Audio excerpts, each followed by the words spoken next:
Before we begin the story, let us know where you're watching from by leaving a comment below. If you enjoy this video, don't forget to like and subscribe. Have a wonderful day. Enjoy the story, everyone. JFK Airport in New York was alive, with the energy of 1,000 different stories colliding all at once. Announcements echoed above the shuffle of tired feet, and the wheels of overpacked suitcases clattered across the floor like a metallic symphony of goodbyes and reunions. Amid the chaos stood Emma, small-framed, dressed in faded jeans and a light pink hoodie, her dark curls half pinned up in a hurried bun. Her hands trembled slightly, not from fear, but from anticipation. She had been counting down the hours for this moment. Her older brother, Lucas, was finally coming home.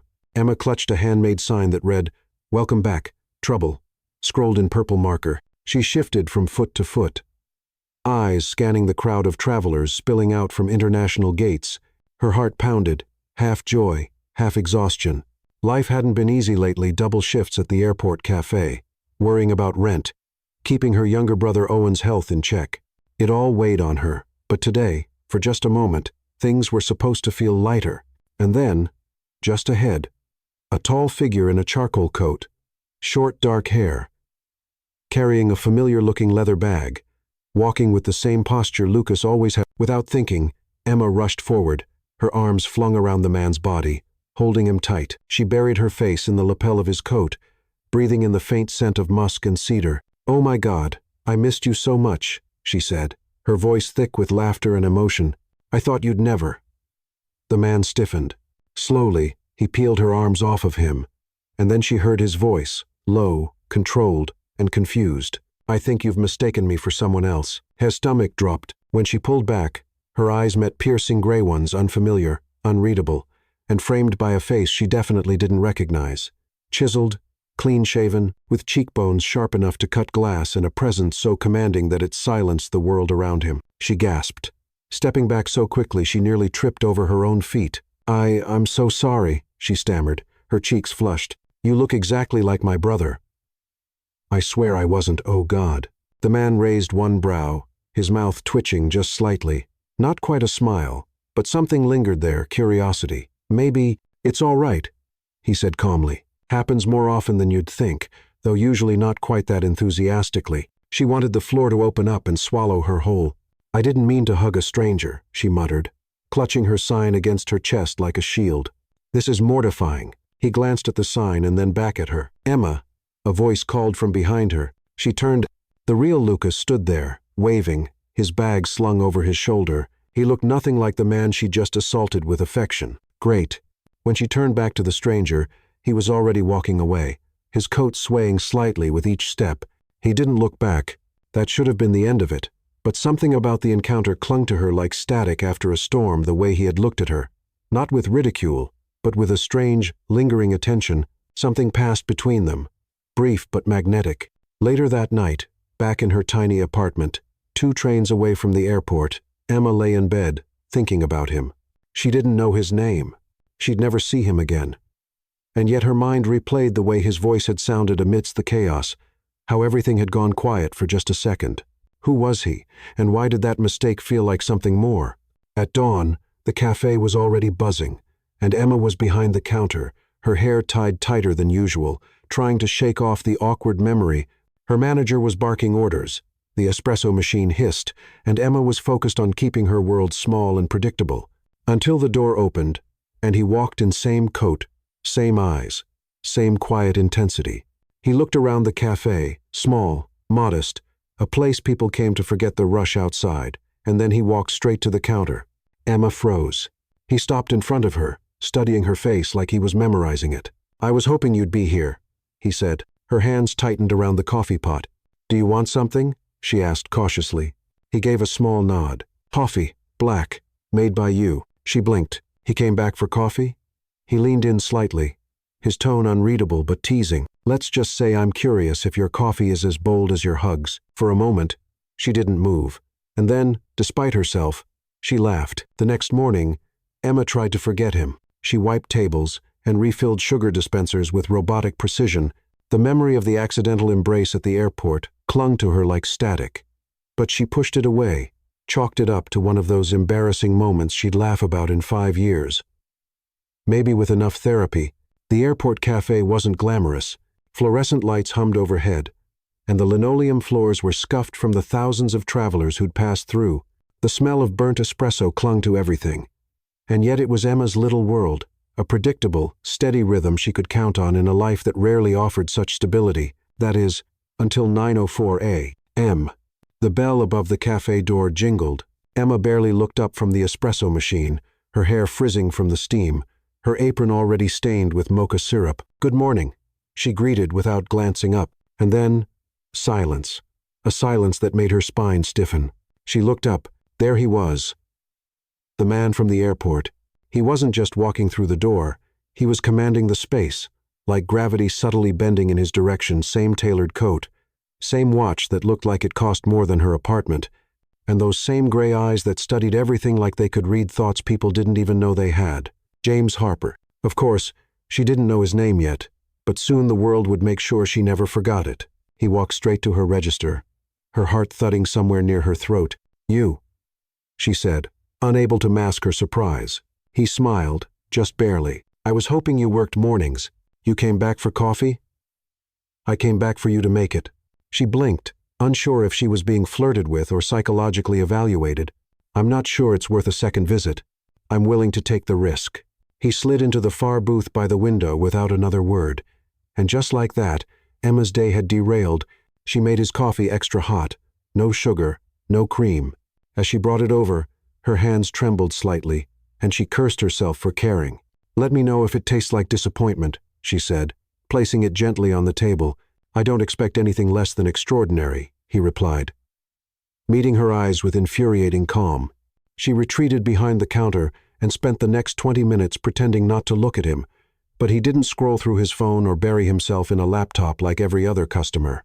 He simply sipped, observed, and stayed, and he came back the next day, and the day after that, always at the same time, always at the same booth, always ordering the same coffee, only if she made it. At first, her coworkers teased her. One asked if he was a secret admirer.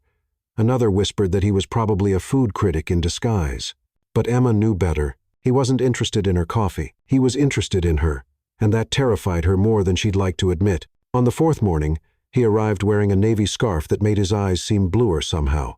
The cafe was busier than usual, and Emma was rushing between orders when she noticed him standing quietly by the counter, waiting for her. She took a breath, wiped her hands, and approached. "You really don't have to wait for me every day, you know, but I want to." "Why?" she asked, folding her arms, the edges of her voice sharper than intended. His expression didn't change. "Because you're real." She frowned. "What does that even mean?" "You're not performing," he said simply. "You don't care who I am. That's rare." She stared at him, uncertain how to respond. He pulled out a business card and slid it across the counter toward her. "In case you ever need anything." She didn't take it. "I don't take handouts," she said firmly. "It's not a handout. It's an open door." She glanced at the name printed in elegant serif letters. James Harper, CEO, Harper Enterprises. Her stomach dropped. Harper Enterprises, the massive holding company known for its media, tech, and hospitality empires. She'd heard the name countless times in headlines she could never relate to. She was talking to one of the richest men in the country, and he was coming into her cafe like it was a corner bakery in a small town. "Why me?" she asked quietly. His answer was just as quiet. "Because you didn't flinch when you found out who I am. I haven't decided if I like you yet." He smiled. "Fair enough." And then he left, but something stayed behind. A presence, a tension, a question that refused to leave the back of her mind. What did a man like that really want with a girl like her? The next morning, when she opened the cafe, she found a small potted plant on her usual prep station. A single note was attached. Even the strongest roots grow better when someone cares. There was no signature, but she knew it was him, and for the first time, she felt the line between their worlds blur just a little. For the first time in weeks, Emma allowed herself to smile. On the walk home, the sky over Queens was bruised purple with the fading sun, and the streets pulsed with the kind of noise that never truly stopped. Horns blaring, heels clacking, someone shouting 2 blocks away, but somehow, after another strange and quiet visit from James that morning, everything felt quieter, or maybe she just felt less alone in the noise. It didn't make sense. Nothing about him did. He hadn't asked for anything, hadn't made a move, hadn't even hinted at interest in the typical way. He just showed up, calm and observant, like he wasn't trying to impress anyone. But in the kitchen of their tiny apartment, reality snapped back hard. Owen was curled up on the couch, pale and sweating, a damp cloth on his forehead. Emma's heart sank at the sight of him. Their younger brother had been struggling for months now, fatigue, nausea, weight loss. The doctors had finally given a name to the monster. Early-stage renal failure. Treatable, yes, but expensive and fast-moving. She knelt beside him, brushing hair from his clammy forehead. "Hey, you okay?" He forced a smile. "Just tired." She swallowed hard. She couldn't tell him that the insurance was barely covering diagnostics, let alone the actual surgery. Their mother's life insurance had gone to funeral costs. Lucas helped where he could, but he had a family now. It had always been Emma's job to keep things afloat, and she was drowning. That night, after Owen was asleep, she sat in the cramped kitchen, staring at a stack of medical estimates that made her stomach twist. The zeros blurred. The deadlines pressed like weights on her chest. She didn't cry. Not because it didn't hurt, but because she'd run out of tears weeks ago. She just whispered, "What am I going to do?" 2 days later, James didn't come to the cafe, and she missed him. God help her, she did. On the third day, he returned. Same quiet presence, same sharp eyes, but something in him had changed. He looked unsettled, as if he'd been thinking too hard about something he didn't know how to say. After his coffee, he waited until the last customer had left. Then he stood at the counter and said quietly, "Do you have 10 minutes?" She glanced at her manager, who was in the back. "Depends. Is this about coffee beans or something more dangerous?" "More dangerous," he said. She hesitated, then nodded. "Fine. But if I end up in a van with tinted windows, I'm screaming." He didn't laugh. They sat in his car outside a sleek black vehicle. She didn't dare touch too much. She sat stiffly, her arms crossed, the warmth of the leather doing nothing to ease the tightness in her chest. James stared ahead for a moment before turning to her. "I know something's wrong." Emma blinked. "Excuse me?" "You're in pain, not just stress or exhaustion. It's something deeper, and I've been thinking for days how to ask without crossing a line." She frowned, trying to form a wall between them. "Everyone has problems. I can help." "No offense," she said sharply. "But pity isn't attractive. It's not pity." He reached into the glove box and pulled out a thick envelope. "I had a feeling," he said, "so I made a call. I know a specialist in renal cases, Dr. Martinez, one of the best. He already reviewed the case and is willing to take your brother immediately." Emma's mouth fell open. "What? How?" "It's covered all of it. Surgery, post-care, transport, everything." Her voice trembled. "Why would you do this?" He looked at her, serious. "Because I can." She shook her head, throat tight. "People don't just do things like this. There's always a catch." "There is." He leaned in, but his tone was still calm. "I want you to cook for me." She blinked. "Cook?" "In my home," he continued. "Every evening for 1 week. Breakfast, if you like. Nothing more." She couldn't process what he was saying. "You want me to come to your penthouse and cook?" "Yes. You can hire any chef in the city." "I don't want a chef. I want you." "Why?" He hesitated, then said, "Because food tastes different when it's made by someone who feels something. Every cup of coffee you've made has more honesty than 1,000 business lunches I've had in glass towers." Her lip trembled, but she bit it hard to keep her voice steady. "What does cooking for you have to do with helping my brother?" "Nothing, except I needed to give you a reason, one that would make it less of a handout. This way, it's an exchange, a contract. I'm not sure that makes it better. Maybe not, but it gives you a choice." He slid the envelope toward her. She stared at it. She thought about Owen, about the hospital rooms, about the machines, about the time running out. She didn't trust James Harper, but she trusted what her brother meant to her. She took the envelope, and James smiled, not with triumph, but with something closer to relief. "When do I start?" she asked quietly. "Tomorrow," he said. "I'll have a car pick you up." "And what exactly am I cooking?" He glanced at her, amused. "Surpriseme." The black car arrived at precisely 6 o'clock p.m. Emma stood on the sidewalk, hugging her coat tightly around herself as the sun dipped below the buildings. Her hands were trembling, not from cold, but from nerves. This was no longer just about James Harper. This was about walking willingly into a world that had never belonged to her. The driver greeted her by name and opened the door like she was royalty. The inside of the car smelled like leather and faint cologne. Her jeans felt out of place against the smooth upholstery. The ride took less than 15 minutes, but every second stretched tight with anxiety. When they arrived, she stepped out onto the private driveway of a glass and steel building that scraped the sky. The doorman already knew her name. The elevator had no buttons, just a sensor. It opened silently and ascended faster than she expected, her stomach lurching as the city shrank beneath her. When the doors opened, she stepped into another universe. His apartment was unreal. Floor-to-ceiling windows gave way to a panoramic view of Manhattan that stole her breath. Polished marble floors reflected the soft glow of recessed lighting. Every piece of furniture looked like it belonged in a museum, sleek, expensive, cold. She clutched the handles of her canvas tote bag like it was armor. "You came," said a voice behind her. She turned to find James standing by the window, barefoot, his white shirt sleeves rolled to the elbow, holding a glass of water like he wasn't the richest man in the room. "Because he was the only one in the room, I wasn't sure you'd go through with it," he added. "Emma exhaled. "I wasn't either." He gestured toward the open-concept kitchen, which looked more like an art installation than a space where people actually cooked. "I had the staff stock the fridge with everything on your list," he said. "Organic, local, and some ingredients I've never even heard of." "You don't cook?" she asked, eyebrows lifting. "I don't even boil water." She walked into the kitchen and opened the fridge. It was full of fresh herbs, vegetables, cheeses, and homemade broths. Everything she'd requested. She blinked, surprised he'd actually followed it. "I wasn't joking," he said, watching her expression. "If you're going to cook, you need what you trust."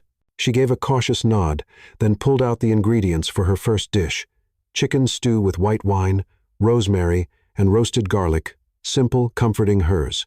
While she chopped, he lingered in the background, quiet. She didn't know what to say to him in this space. He seemed more human in the cafe.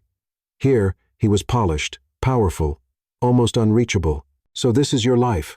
she asked after a while. He leaned against the kitchen island, hands in his pockets. "Not all of it. Just the part that looks good from the outside." She glanced at him. "And the inside?" He was quiet for a moment. Quieter than people imagine.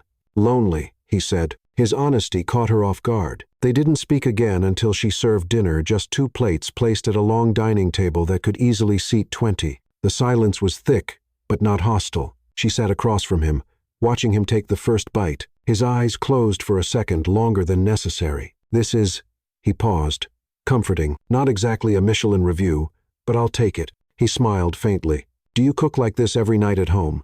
"I try. Owen's not picky, but he gets tired of soup pretty fast." His eyes softened. "How is he?" "Better, thanks to you." "No," he said.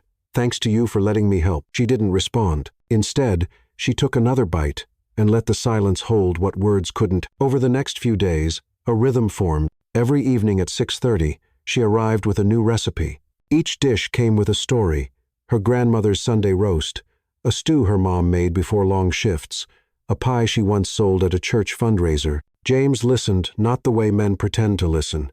He listened. In turn, he began to share small things at first.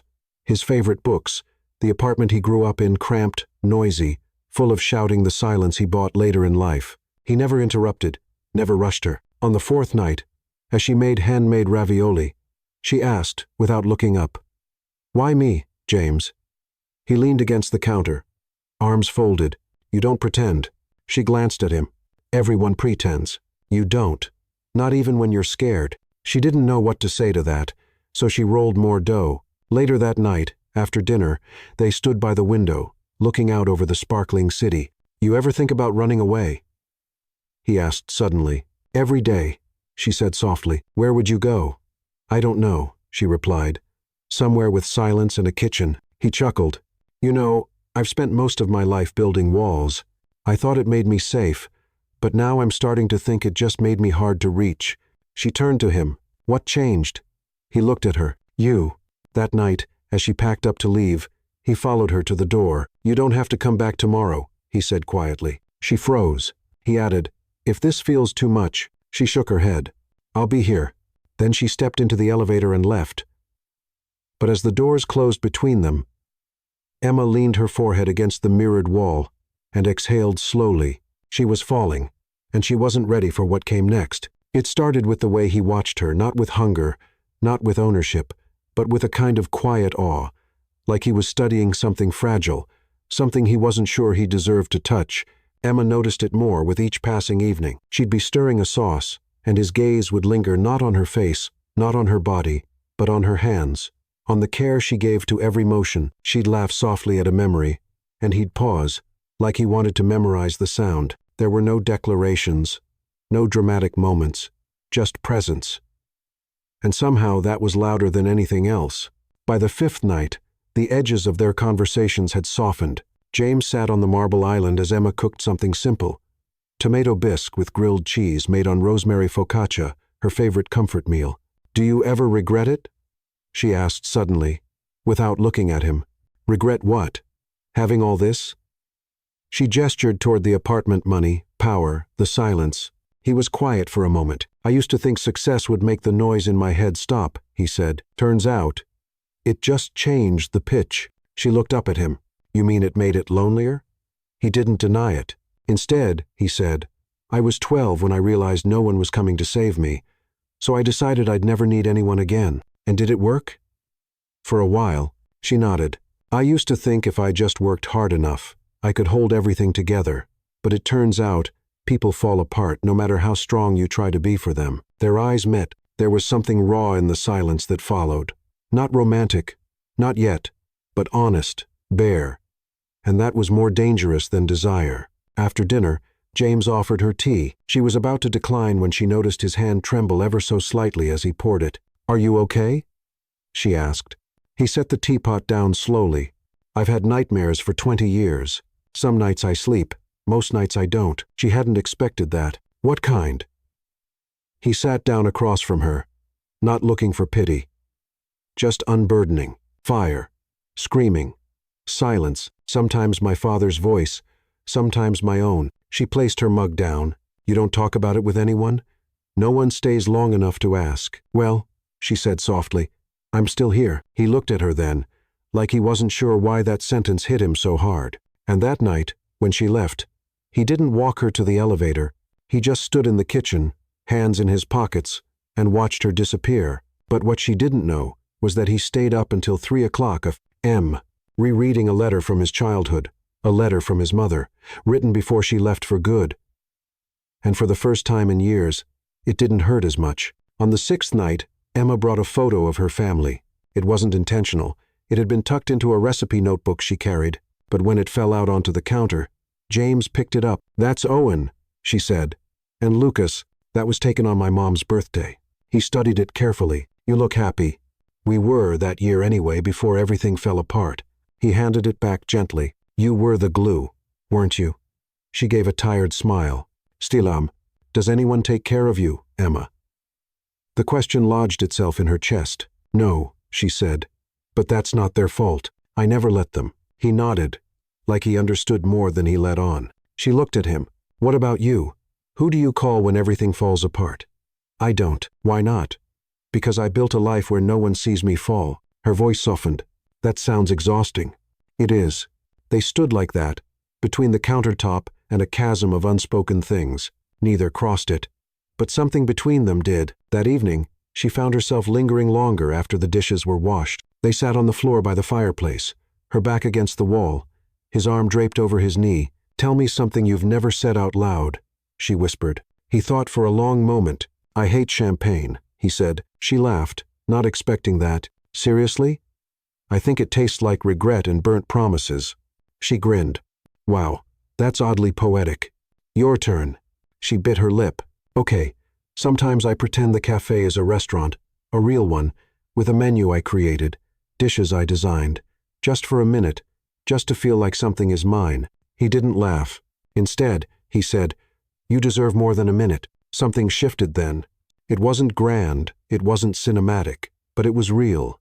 When she left that night, she stood in the elevator a little longer before pressing the button. She didn't know where this was going, but for the first time in a long time, she didn't want to run. It started with a box. Emma found it waiting for her in the cafe's back room, wrapped in pale gold paper, tied with a satin ribbon too elegant for her surroundings. She stared at it for a long moment, as if it might explode. Her name was handwritten on a small ivory card in a script so delicate it made her stomach twist. She didn't need to open it to know who it was from. Still, her fingers undid the ribbons slowly, like peeling back a secret she wasn't sure she wanted to hear. Inside, a navy blue gown, simple, stunning, timeless silk that shimmered under the fluorescent light. Alongside it, a smaller velvet box.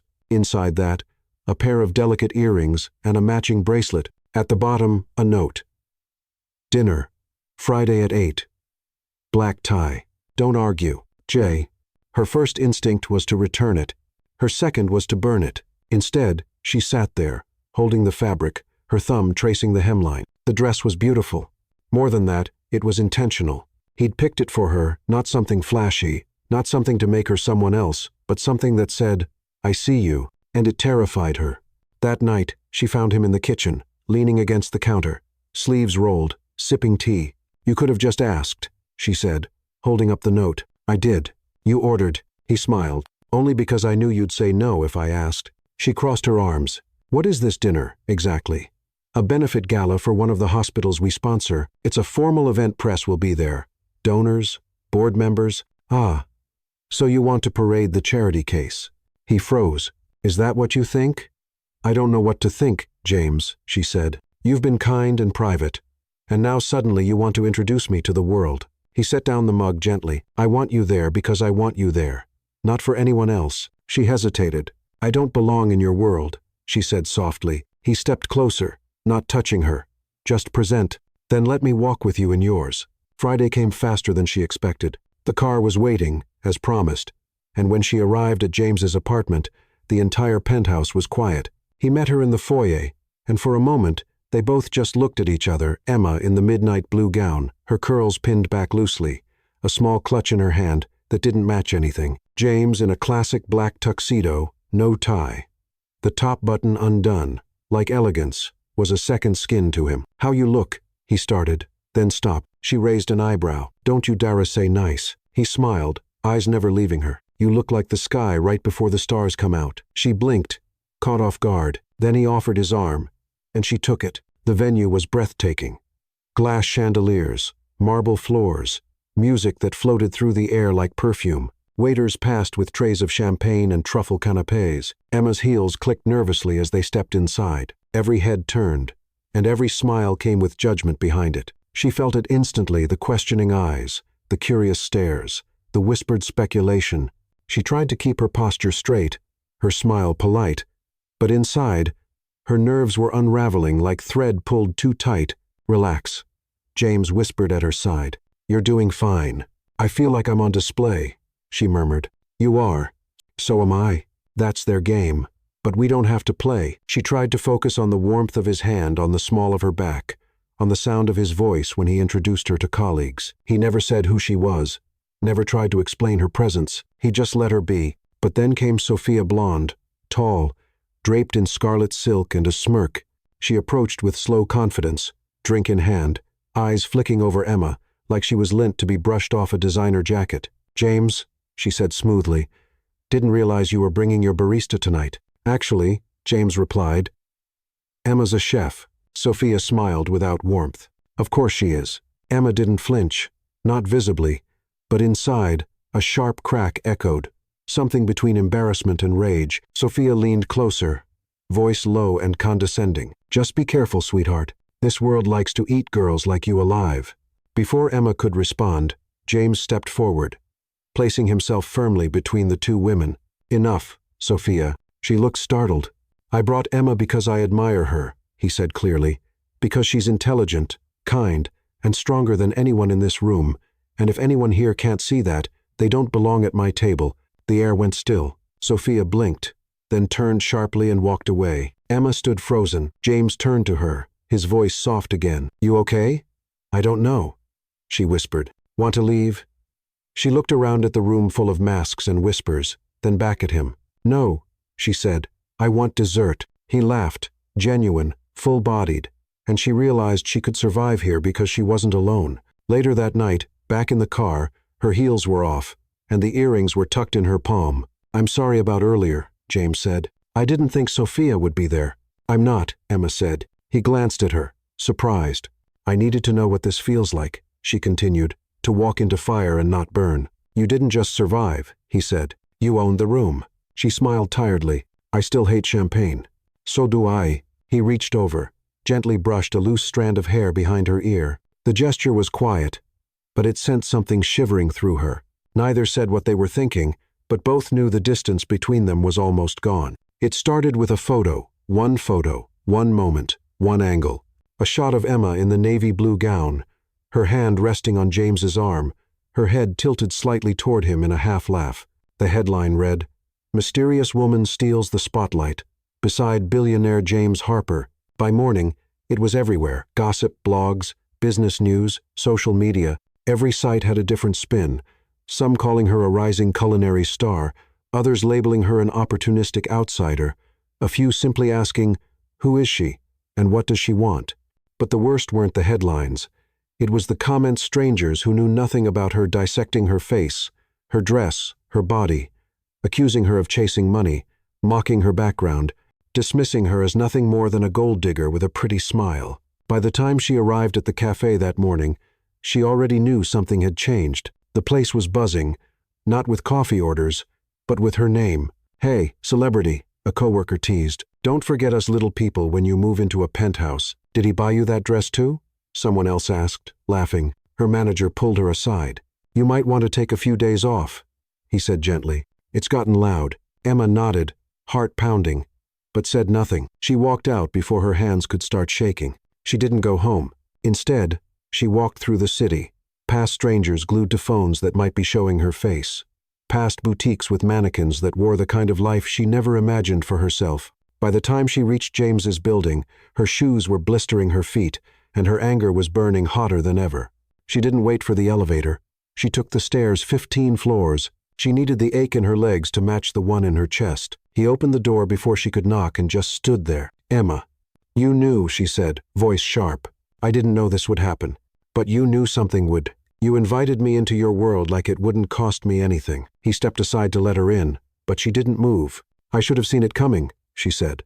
"The cameras, the attention. You knew what it meant to walk into that room with me. You knew they'd come after me. I was trying to include you. You were trying to feel good about yourself," she snapped, "to prove you're the kind of man who could love someone like me. But this isn't love, James. This is a spotlight, and I didn't ask for it." He looked stricken, hurt even, but she couldn't stop. At the cafe, I was me. I had control. I had space to breathe.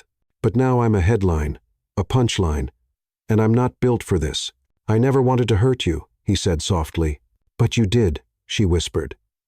"Because you don't understand what it's like to be on the outside of everything, to be judged before you speak, to have your worth decided by strangers." He stepped closer. "Then let me fix it." "You can't." Her voice cracked. "You can't buy my silence or erase the comments or make this go away. And even if you could, I don't want to be a problem you solve." He was quiet for a long moment. Then he said, "What do you want?" She looked at him, this man who had opened doors and hearts and still somehow didn't know the one thing she needed most. "Space," she said, "to remember who I was before you." He didn't try to stop her as she turned and walked away, and that, more than anything, made her want to collapse. The city looked different that night. Colder, harsher. She walked aimlessly until she found herself on a park bench, phone vibrating in her pocket from messages she refused to read. Her chest ached, her mind replaying every word, every glance, every moment that had led to this rupture. She thought of Owen, of the surgery, of the contract, of everything that had begun with a mistake and blossomed into something real, and now it was unraveling because love, when exposed to the world, becomes fragile, and she wasn't sure if theirs could survive the glare. 3 days passed in silence. Emma didn't return his calls, didn't open his messages, didn't walk through the cafe doors. It was as if she had stepped out of the frame of his world and left only the imprint of her absence behind. James had been alone before. But this was different. This was the kind of silence that echoed, the kind that made his home, with its soaring ceilings and curated art, feel like a mausoleum. He walked through rooms that now felt too large, too polished, too hollow. Everywhere he looked, he saw her, her laugh bouncing off the kitchen walls, her hand brushing the edges of a handwritten letter found on Emma's doorstep, a plain, cream-colored envelope tucked neatly under her doormat. She stared at it for a long time before picking it up, her fingers hesitant. Inside, a single folded sheet of paper and a key, her heartfelt. The letter was handwritten, the ink slightly smudged near the end, as if someone had paused too long. Emma, I can't change what my name took from your family, but maybe I can give back what it meant. This time, not as James Harper, just as a man who never wanted to hurt you. If you're ready to see it, come. No expectations, no words needed. Just come. J. The key was small, silver, with a number etched into the side. 227. And beneath that, an address. She knew that address. She'd lived that address in her memories. It was the place where everything began, the place where everything had ended. She took the subway, not the car he sent. Rain streaked down the windows, like the sky was being washed clean of something. Her fingers clutched the key like it was a lifeline and a warning all at once. When she stepped off the train and turned the corner into the old block of her childhood, her breath caught. The restaurant stood there, alive, restored. The chipped paint was gone, the front window gleamed, and inside, the space glowed with soft, golden light. The door had a new sign, hand-painted in bold, delicate strokes. Walker & Sons, home-style cooking. She walked in slowly, like she might break the illusion if she moved too fast. It smelled like home, not just food, but cinnamon, lemon oil, worn wood. The chairs were the same model her father used to polish every Saturday. The floor tiles had been restored to their original checkerboard pattern. The tiny chalkboard menu behind the counter had her mother's favorite phrase at the top, "Love begins in the kitchen." She turned and saw James standing at the back near the open kitchen, alone. No photographers, no grand gestures, just him. He didn't speak, just held out his hand and placed a folder on the counter. She opened it. Inside, the deed to the building in her name, entirely paid, no conditions, no signature from him, just a notarized document that said, "This is yours." Her hands trembled. "Why?" she whispered. "Because it should have always been yours," he said. "And because I'm not trying to earn your forgiveness. I just want to give back what was taken." Tears welled in her eyes, but she didn't blink them away. "Why now?" she asked. "Because love that costs nothing isn't love," he said. "It's convenience, and I'm not offering convenience. I'm offering a future one I'm not part of, unless you want me to be." She looked down at the deed and then back at him. There was nothing polished about him tonight. No tailored suit, no rehearsed charm, just a man stripped of pride, standing in the one place he thought might reach her heart again. "I didn't think you'd do it," she whispered. "I almost didn't," he replied. "Because I thought, what if it's not enough?" "It's not," she said. He nodded. "But it's honest," she continued. "And that means something." He stepped back, giving her space, then turned to leave. But before he reached the door, a nurse called her cell. "Owen. Emergency." The call was short and terrifying. She turned to James. I have to go," she said, voice shaking. He didn't ask. Didn't hesitate. "He'll drive." At the hospital, everything blurred: doctors in white coats, clipboards, the smell of antiseptic. Emma's heart felt like it was being wrung out in real time. Owen's body had rejected one of the medications, a reaction.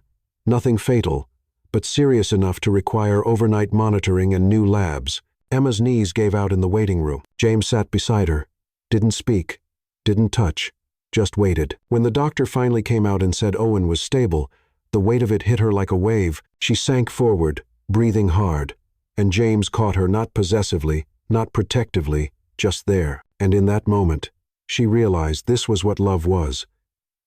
Not big speeches, not perfect endings, but showing up, staying, and not leaving when things fall apart. Later, when the hospital fell into the soft silence of 3 a.m, she found him outside, leaning on the railing of the garden terrace. She walked up beside him, arms crossed. "Thank you," she said. "You don't have to." "I know," she interrupted, "but I want to." They stood like that in quiet, breathing in the night. Then she said, "You rebuilt the restaurant for you?" "No," he corrected. "For us." She looked up at him. "I'm not saying it's fixed," she said. "I'm still angry. I'm still scared. But I don't want to keep running." His hand brushed hers, not demanding, just waiting. She took it and didn't let go. The hospital garden was nearly empty, just a few scattered benches, patches of trimmed grass, and the glow of soft lamplight trying to push back the weight of 4 o'clock of M. Stillness hung in the air like a secret too heavy to speak. Emma stood beneath a tree whose branches swayed slightly in the early morning breeze, her coat wrapped tightly around her, arms folded, but her chest was open, vulnerable, in a way it hadn't been in years. Behind her, footsteps approached. She didn't need to turn around. "It's quiet," James said, stepping beside her. She nodded, almost peaceful. They stood like that for a long time, not saying anything, just breathing the same air, letting silence settle in places where words might only bruise. "Owen's sleeping," she said softly. "Stable. The doctors say he'll be okay." James exhaled slowly. "Good." She looked up at him, her expression unreadable. "You stayed." "Of course. You didn't have to. I wanted to." She turned her face back toward the garden. The lamplight caught the edge of her profile, casting golden shadows across her cheek. "I don't know how to do this," she whispered. "I don't know how to trust it, us." He didn't respond at first, his hands deep in the pockets of his coat, like he was afraid they might betray him. "I don't either," he finally said. "But I know I want to try." She looked at him, really looked the way his eyes didn't flinch, the way he didn't rush to fix her fears. He just stood beside them, like someone who understood what it meant to hurt and still choose to stay. "I was so angry at you," she said, her voice trembling. "I thought I hated you. You had every right. I don't anymore." Her voice cracked at the edges. "I'm still scared, James." He turned fully toward her now, his expression not perfect or polished, but open, raw. "I'm scared too," he admitted, "because you matter, and I've spent most of my life making sure nothing did." She let the words hang between them, like breath on cold glass. Then, quietly, bravely, she stepped closer, not enough to touch, just enough to feel the gravity shift. "I don't want perfect," she said. "I want real."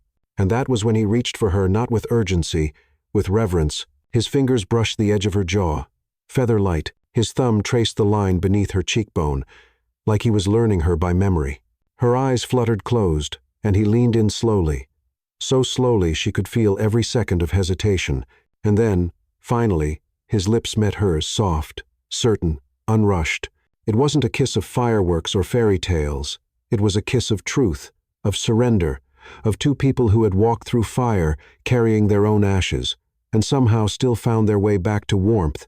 Her hand slipped up to the side of his neck, pulling him closer, deepening the kiss. There was no audience, no spotlight, just breath and skin, and something sacred unfolding between them.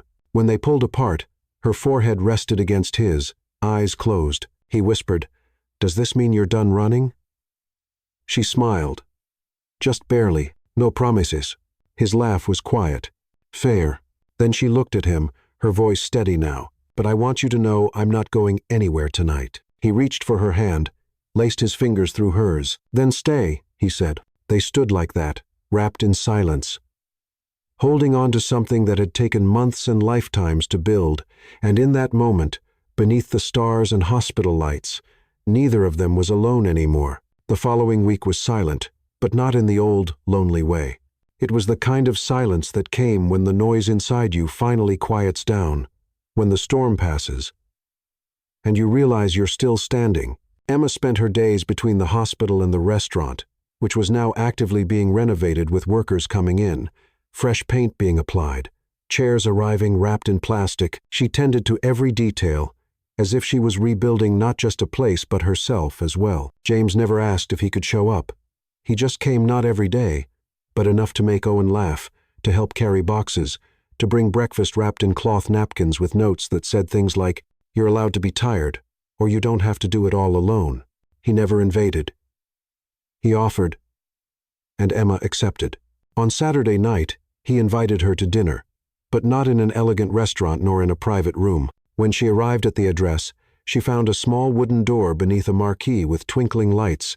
It was an old bistro, forgotten by many, that smelled of roasted garlic and cheap wine. Only 4 tables were occupied, all by elderly couples or noisy families. Emma frowned when she entered. "This is unexpected." James rose from the corner table, smiling. "You said you hated places where you couldn't hear your own breath." She smiled, surprised. "And also," he said, pulling the chair out for her, "I wanted a place where no one knew us, where there were no cameras, Just you and me and something real. The waiter brought fresh bread and oil with herbs. Emma grabbed a piece absent-mindedly. Looking around, "Are you sure this place passed the health inspection?" "Absolutely," he said. "I trust the kitchen." She raised an eyebrow. "Since when do you trust things you can't control?" "Since you entered my life." The words hung between them like a confession, simple, unprotected, and suddenly, the world grew small. The table, the plate, the space between their eyes. She saw everything he didn't say there, what he had learned, what he had lost, what he was ready to give. After the main course, a risotto that Emma described as emotionally confusing but deliciously needy, James stood up. For a moment, she thought he was leaving, or that he was going to personally order dessert. But then he circled the table and knelt. And time stopped. Emma became very still. The restaurant, the waiter, the radio playing some French music, everything dissolved. "Before you say anything," James began, pulling a small box from his pocket. "This isn't about fixing something or proving something." He opened the box. The ring was simple, gold, no extravagant stones, just a subtle shine, as if to say that true promises don't need a stage. "I don't want perfect," he said. "I don't want a version of life that only looks good from the outside. I want real, messy, raw. I want a life with mismatched schedules and burned toast and waking up at 2 o'clock a.m. just to hear you breathe." Her eyes welled up. "I want a future with you, not because I can't live without you, but because I don't want to. Because when I look at you, Emma, I don't see the end of a story. I see the beginning of a life I didn't know I was allowed to have." Her breath caught in her throat. He extended the ring. "Will you marry me?" She looked at him, at the man who had everything and had learned to offer, not impose, to stay, not run, to love, not control. And she saw not a billionaire, but someone willing to start over, side by side with her. "Yes," she whispered, "but only if you do the dishes when I burn dinner." He laughed, relieved, and slid the ring onto her finger. "Deal." They didn't kiss immediately. They just looked at each other for far too long, like they understood that the words had already been said, and love, finally, was acknowledged. Then she pulled him close and said, with her forehead resting against his, "Let's go home." The ceremony wasn't extravagant. There were no drones overhead, no golden fountains or celebrity chefs flown in from other countries, no designer labels on display, no red carpets, just a garden, one tucked behind the newly restored Walker and Sons, filled with white chairs, string lights, and wildflowers that Emma had chosen herself. It was the first day of spring, and it felt exactly like a beginning. She stood beneath a wooden arch, wrapped in ivy and baby's breath, wearing a soft ivory dress that didn't shimmer but moved like wind. Her hair was down, her smile quiet. Owen, fully recovered and proudly suited, walked her down the aisle. James waited under the arch, his hands folded, a barely restrained smile tugging at the corner of his mouth. His eyes never left hers, not when the music began, not when the guests stood, not even when she reached him, and he whispered, "You came," she whispered back. "Told you I wasn't running." There were fewer than 40 guests, close friends, a few staff from the hospital, a neighbor who had brought Emma soup the night her mother died, the lawyer who had finalized the transfer of the restaurant deed, Lucas and his wife, the head nurse who adored Owen like a son. No reporters, no photographers, just people who mattered. When the officiant asked them to speak their vows, James didn't pull out a piece of paper. He simply took her hands and said, "I used to think love was earned, that I had to become something, someone, before I could deserve it. But then you showed up. You didn't ask for anything. You just saw me. And when I tried to impress you, you gave me honesty. When I tried to control everything, you gave me space. And when I fell apart, you stayed." He swallowed. "I don't want to promise perfection, but I can promise this. I will never leave, not when it's hard, not when you're tired, not when life feels too heavy to carry. I'll carry it with you." Tears streamed down Emma's cheeks before she even began hers. "I've spent most of my life trying to hold things together," she said, voice shaking. "Family, finances, dreams that were too big for our zip code. And somewhere along the way, I forgot what it meant to be held. But then I met you." She paused to breathe. "And you didn't just offer help. You offered your heart. You didn't rescue me. You stood beside me until I remembered how to rescue myself.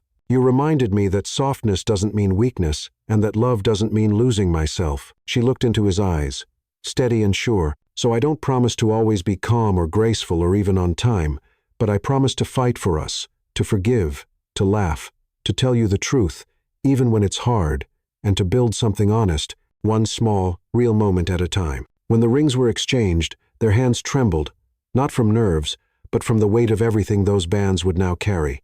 Not just love, but memory, loss, rebuilding, choice. When the officiant finally said, "You may kiss the bride," James took her face in both hands and kissed her like the moment deserved, not rushed, not rehearsed, just right. The reception was held in the restaurant's back room, still smelling of fresh paint and new beginnings. Laughter echoed off the walls as Owen made a speech, followed by a toast from Lucas that ended with, "And if you ever hurt her, I will show up in court with a frying pan." James raised his glass solemnly. Noted, the food wasn't catered. Emma had insisted on cooking part of it herself, with help from the original cafe staff, some of whom now worked at the restaurant.